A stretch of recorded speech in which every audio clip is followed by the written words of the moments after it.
But the idea of this exercise is to basically think of the worst case scenario.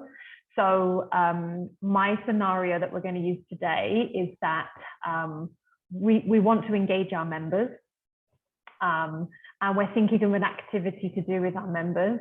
And so we've decided that we're going to hold a webinar, because we know that people just are they love Zoom right now. They're not tired of Zoom. They love Zoom.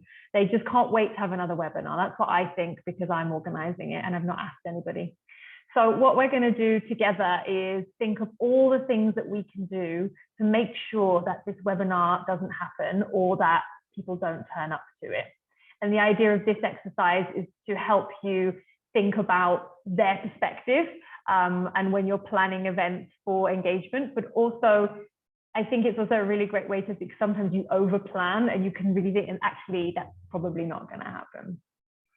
So what can we do to make sure that people don't come to our webinar, or that they're not engaged in my webinar, or that even that it doesn't happen? So I can go first. I think the first thing I'm going to do is send out an email every single day, a month before the webinar, to make sure that people come. And also I'm going to get the diary invitation wrong about 4 times within that month of planning as well. Adding on to that, probably sending out invites a few days to the webinar as well. We'll make sure that no one actually turns up. Yeah. Make sure that the topic or the theme of the webinar is so divorced from their context, from their interest, or what they're hoping to do in their network. Yeah.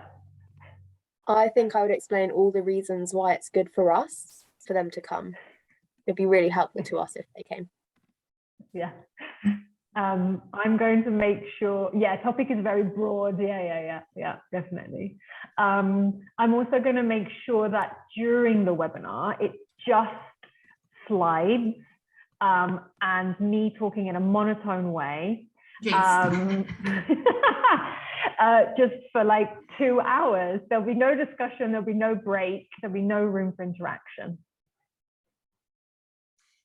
I will make sure that post the webinar, people don't have any, I was gonna say closure, but let's not be that intense. I just mean that people won't get any further communication about what came out of this. Is there a piece for collective action? What are the key takeaways? Any way to connect with people further, etc. None of that. That's like, I don't know if any of you have seen a Nigerian movie, but that's what they're like. You put like 3 hours of your life into a Nigerian movie, and then it just ends and you think, what? Like what? And then it might say that part 2 is coming out, and so you just have no idea. You spent all this time and effort, and there's no conclusion. I have a sure way to make sure no one turns up. Also, give the wrong time, or even if you give the right time, do not specify on the time zone so that people come whenever they think is right for them. Yeah. I'll also have a 50-question post survey that I will send out afterwards, knowing that no one will fill it in, because I'm going to send it out like a day or 2 after the webinar.